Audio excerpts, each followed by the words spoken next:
दोस्तों कैसे मिजाज है? उम्मीद है आप लोग बिल्कुल खैरियत से होंगे।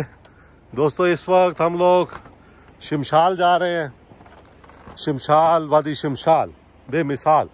और अभी हमने ये ब्रिज क्रॉस किया है, हैंगिंग ब्रिज। ये देखें आप,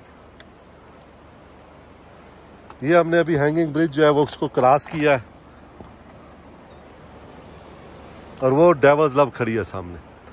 तो मैंने कहा एक छोटी सी वीडियो बनाऊं और आप दोस्तों को दिखाऊं।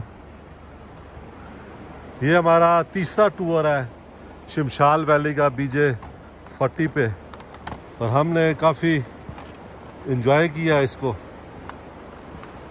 माशाल्लाह ट्रैक बहुत बेहतर है, बहुत मज़ेदार ट्रैक है और बहुत बंदा इन्जॉय करता है। तो ये छोटी सी एक वीडियो बनाइए दोस्तों आपके लिए। ये चारों तरफ देखें आप, क्या ज़बरदस्त मनाज़िर है।